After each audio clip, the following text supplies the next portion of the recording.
Bueno, la lectura no la voy a hacer de vuelta. Dice, si las erogaciones están a cargo del comprador, desde la carga en el local del vendedor, el cálculo del costo es el siguiente.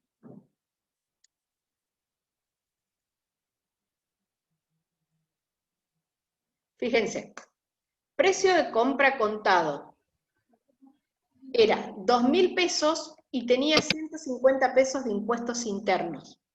¿Y por qué se los resto?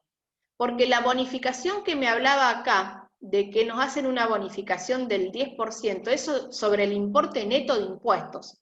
Y cuando hablamos de importe neto, le tenemos que descontar eso. Entonces, directamente hacemos 1.850 surge de los 2.000 pesos menos los 150 de impuestos internos.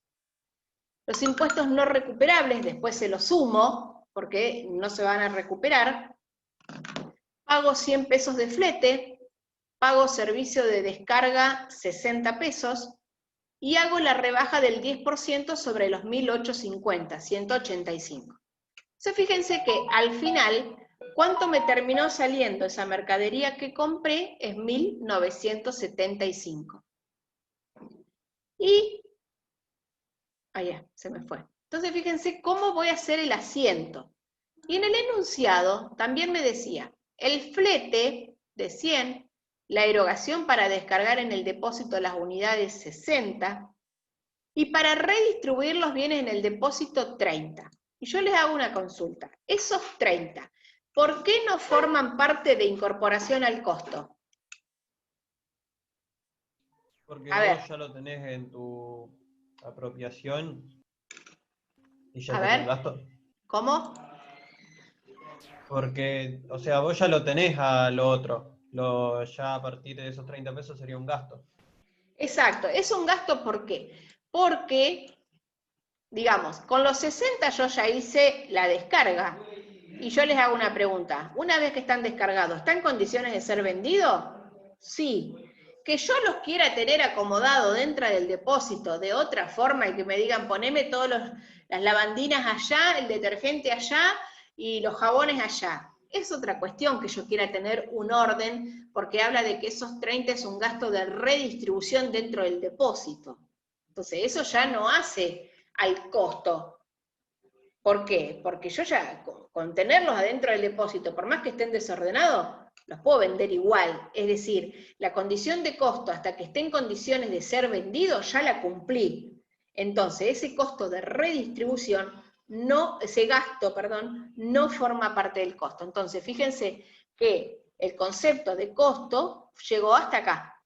Entonces, si tengo que registrar esa mercadería que compré, la voy a registrar como mercaderías, cuentas patrimonial del activo 1975, gastos generales, como resultado negativo 30 pesos, a caja por el total de lo que pagué.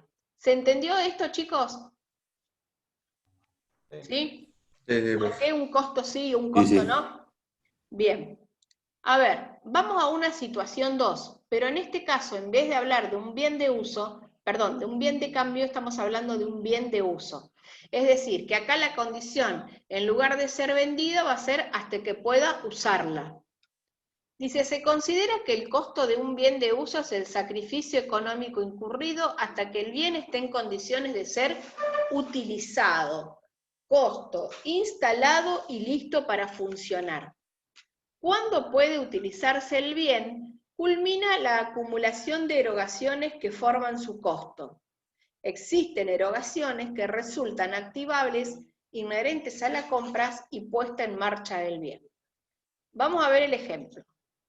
Se consideran integrantes del costo los de transporte, carga y descarga de los bienes, seguros contratados hasta que los mismos estén en el depósito o establecimiento, los impuestos y derechos aduaneros, los gastos de montaje e instalación, prueba y puesta a punto, ensayo de puesta en marcha, entrenamiento de personal, los gastos de escrituración, etc.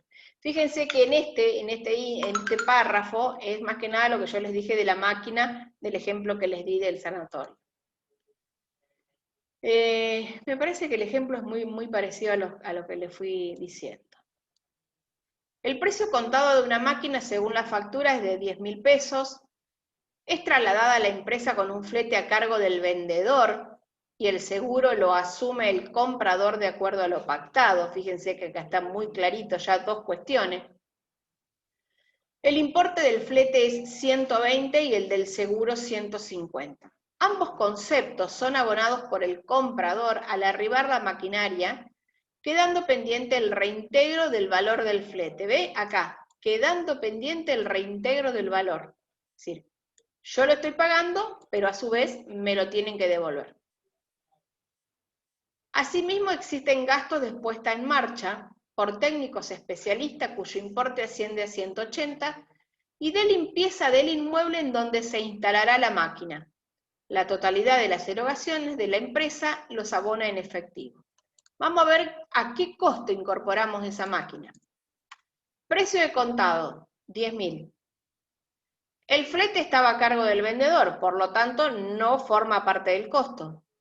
El seguro, 150. La puesta en marcha, es decir, lo mismo que yo les explicaba hoy, que no estaban los empleados capacitados. Bueno, la puesta en marcha viene a ser prácticamente lo mismo, 180. Por lo tanto, el costo de incorporación es 10.330. ¿Y por qué? Y fíjense cómo lo registramos. Maquinaria, por los 10.330, cuando a lo mejor en una situación normal siempre la hacemos por 10.000. Gastos de limpieza, ya pasa a ser 30. ¿Y por qué el gasto de limpieza no formó parte? Y porque yo puedo poner la máquina que tenga sucio el piso y no me invalida en que la máquina la pueda empezar a usar. Entonces ese gasto, o sea, pongo la máquina, está sucio el piso, ¿puedo usar la máquina? Sí. Pongo la máquina, está el piso limpio, ¿puedo usarla? Sí, o sea, de las dos formas la puedo usar. Entonces el gasto de limpieza es un gasto, no es un gasto necesario para que el bien esté en condiciones de ser usado. Entonces pasa a registrarse como gasto. Y fíjense que si bien yo soy el que estoy comprando la máquina, pago el flete, como el flete estaba a cargo del que vendió, hice fletes a cobrar, es decir, tengo el derecho. Si el flete hubiese estado a cargo mío, este flete hubiese pasado a formar parte del costo de incorporación de la máquina. Entonces, fíjense cómo cambia la situación si nos equivocamos y este flete, primero, si nos equivocamos lo podemos llegar a poner acá como flete resultado negativo, está mal. Y si nos equivocamos y lo sumamos como el costo se nos ve aumentado en 120 pesos sin tener nada que ver. Así que fíjense cómo hay que ir teniendo en cuenta cada uno de los conceptos. ¿Se entendió esto? ¿Sí? Sí. Bien, bueno chicos, ya empezamos con otro tema y no quiero seguir mucho más porque me voy a ir. Así que dejamos acá y yo ya sé que tengo que empezar con registración de operaciones en la clase próxima, ¿sí? Igualmente, si vemos que nos vamos atrasando un poco, le metemos alguna... ¿Ustedes qué días no tienen clase? Viernes, sábado. Sí, viernes, Lunes, sábado. Sábados no. lunes. Sábado no. Déjenme, los sábados no. ¿Los viernes no tienen nada? El viernes pasado o el anterior estuvimos con Carla. Con Carla, sí, sabía. Bueno, de última ya sabemos que los viernes no tienen nada, así que si vamos a meter alguna clase adicional, se la ponemos un viernes a la tarde. Yo siempre los viernes después de las 3 puedo, así que, bueno, cualquier cosa vemos cómo andamos, o hacemos alguna adicional antes del parcial, ¿sí? El parcial ya les aviso, no van a tener que escribir absolutamente nada. Se va a dar, por ejemplo, una situación de que compré mercaderías a plazo, el pago fue de tal manera, pagué el flete, no el flete, o sea, se va a dar la situación planteada como se da en los prácticos que están viendo con Carla. Pero, ¿qué pasa? Le vamos a dar 3 opciones de resolución. Es decir, por ejemplo, si en uno que tiene flete, le vamos a dar el correcto, le vamos a dar el ejemplo de que el flete a lo mejor cuando lo tienen que incorporar como costo, lo incorporan como resultado, o lo pagan, o sea, las situaciones que pueden llegar, que yo ya con varios años de docencia en contabilidad 1, ya sé cuál es el error que cometen los chicos, entonces son los errores que les voy a poner en las otras dos situaciones, ¿sí? Y van a tener que marcar cuál es la registración correcta. ¿Por qué también hacemos esto? Porque la mayoría de los chicos ya la materia la cursó, o sea, los conceptos están y los nuevos son buenos, entonces no va a haber problema.